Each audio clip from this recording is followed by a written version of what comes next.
Hai hai hai. Selamat datang kembali di channel Min Donghua. Kali ini kita akan melanjutkan cerita Donghua, Battle Troop. Tepat ketika Suwansan muncul lagi, dia sudah berada di belakang Xiaoyan dengan kecepatan yang sangat cepat. Kemudian sebuah pedang pendek muncul di tangannya dan langsung menusuk ke arah Xiaoyan dengan sudut yang sangat rumit. Tapi saat pedang itu mendekat, itu hanya mengantarkan baju besi yang dibentuk oleh api dan guntur, sehingga tidak ada suara ledakan dalam pukulan Suwansan. Melihat pemandangan itu langsung membuat wajah Suwansan tiba-tiba berubah dan sosoknya menghilang lagi.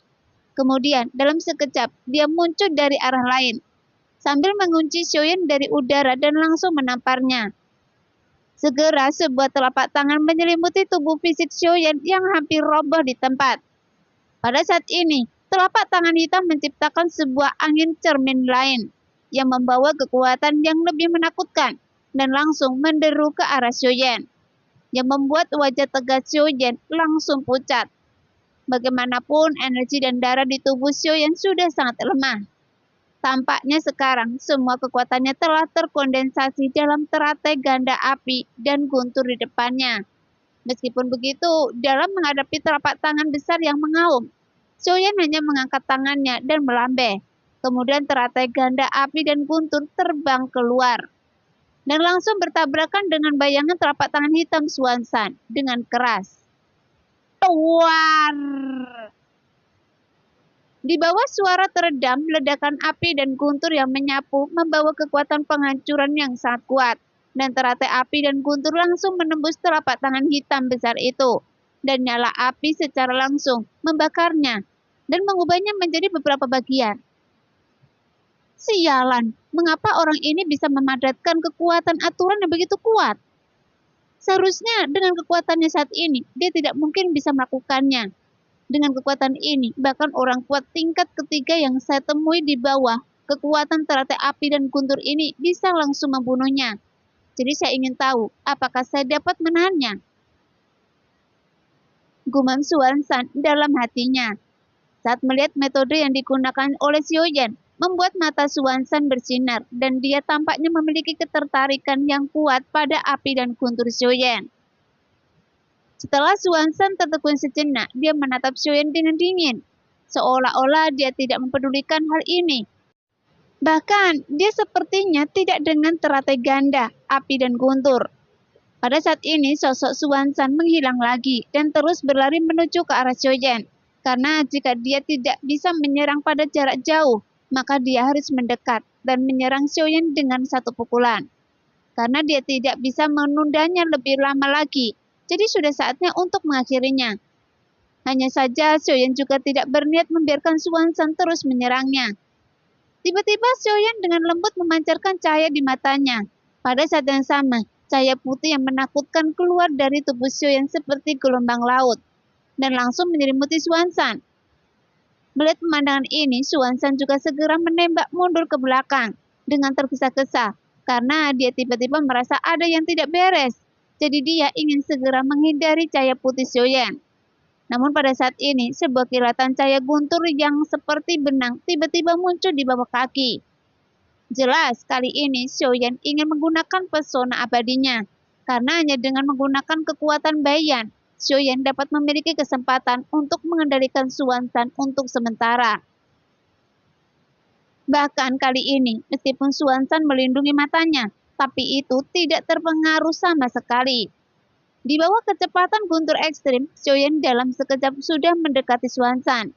Meskipun jeda ini sangat singkat, tapi ini sudah menjadi peluang bagi Xiaoyan. Hanya saja saat Suwansan berdiri terdiam, tiba-tiba sebuah senyuman muncul di sudut mulutnya. Meskipun pupil masih matanya melebar, dan dia jelas-jelas untuk sementara dikendalikan oleh Baiyan. Tetapi kendali ini hanya berlangsung kurang dari 3 nafas. Dan ketika dia mendapatkan kesadarannya kembali, pupil matanya yang membesar menyusut hingga ekstrim. Karena teratai ganda api dan guntur tiba-tiba muncul di depannya. Bahkan saat Suwansan hendak melarikan diri, sebuah kekuatan kuat ke arah barat menghantamnya dan membuatnya tidak bergerak lagi.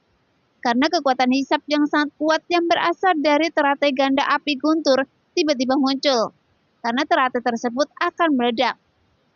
Namun sebelum teratai ganda meledak, tampaknya dia juga mengumpulkan semua material di sekitarnya. Bagaimanapun ini adalah karakteristik unik dari kekuatan kekerasan. Saat segala sesuatu ditarik masuk, sepertinya dia akan dimusnahkan di bawah kekuatan ini. Pada saat ini, teratai ganda terus berputar di mata Xuanzan dengan kecepatan yang sangat cepat. Bahkan di matanya seolah-olah waktu telah melambat. Saat teratai api tiga warna yang indah berputar perlahan, di dalamnya juga terkandung teratai guntur dengan tiga. Hanya saja rotasi putaran ke arah yang berbeda, sehingga terlihat sangat tidak konsisten. Namun keduanya menyatu dengan cara ini, sehingga hal yang tidak masuk akal menjadi masuk akal. Karena dengan kekuatan untuk membalikkan aturan secara paksa. Setelah kedua kekuatan ini meledak, maka kekuatannya akan jauh melampaui apa yang bisa dibayangkan orang. Sialan, mungkin belum terlambat bagi saya untuk menghindar. Xuanzan mengutuk dalam hatinya. Meskipun dia juga menyadari krisis ini, tetapi semuanya terjadi dalam sekejap. Sebelum lagi area yang dicangkup oleh teratai ganda api dan guntur lebih besar dari yang dia bayangkan. Saat teratai ganda di depannya tiba-tiba berkedip, dia tiba-tiba menghilang dari mata Xuanzan. Kemudian sosoknya dengan cepat menghindar. Tapi perasaan krisis jatinya tidak menghilang sama sekali. Namun setelah dia memperhatikan dengan hati-hati, dia dapat melihat bahwa teratai ganda api dan guntur tidak menghilang, tetapi berubah menjadi puluhan ribu kaki dan langsung menutupi ruang kosong yang menjebak Xiaoyan ke dalamnya. Melihat pemandangan itu, Xuanzan menyipitkan mata sedikit karena dia dapat menebak apa yang ingin dilakukan Xiaoyan. Bahwa Xiaoyan tidak hanya ingin membunuhnya, tapi dia juga ingin menghancurkan pembatasan ruang ini. Dengan teratai ganda api dan guntur. Sekarang, di bawah perasaan krisis yang sangat kuat, membuat Xuanzan tidak lagi menyerang Xiaoyan. Pada saat ini, dia tahu bahwa sudah terlambat untuk mundur. Jadi dia segera menampar dadanya, kemudian baju besi dewa palsu langsung menyelimuti seluruh tubuhnya. Pada saat yang sama, 3 perisai hijau muncul di depannya, namun perisai yang tak terlihat dengan mata telanjang itu. Namun di bawah kekuatan teratai ganda yang menakutkan, perisai itu langsung menghilang.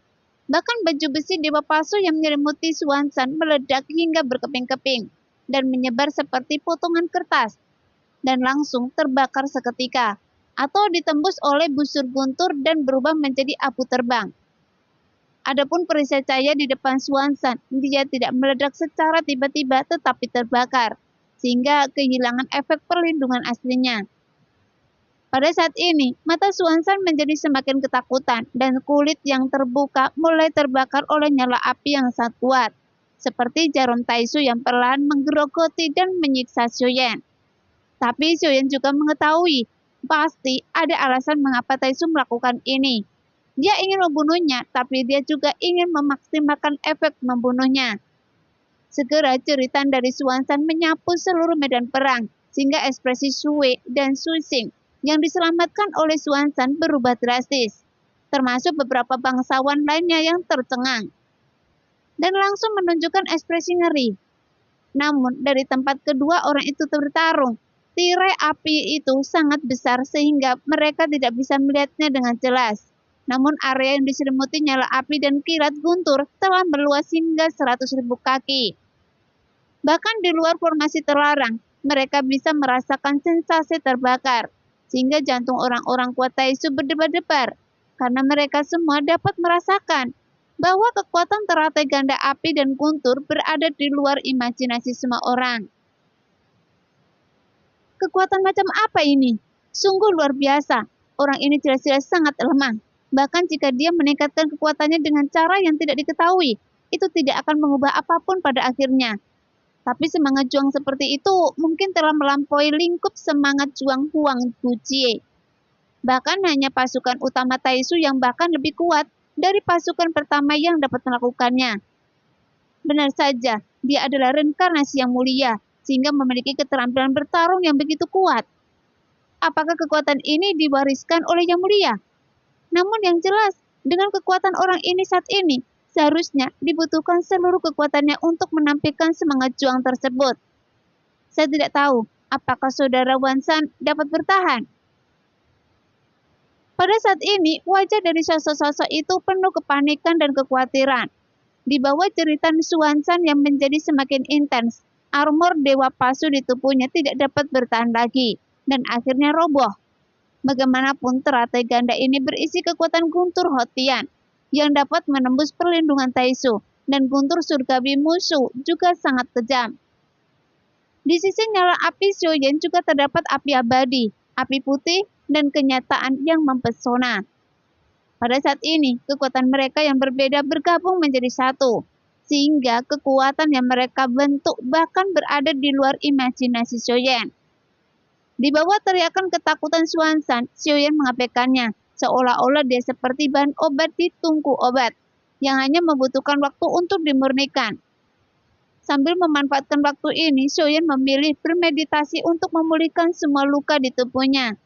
Bagaimanapun bayangan telapak tangan Xuanzan yang menamparnya sebelumnya menyebabkan luka serius di tubuh Xiuyan.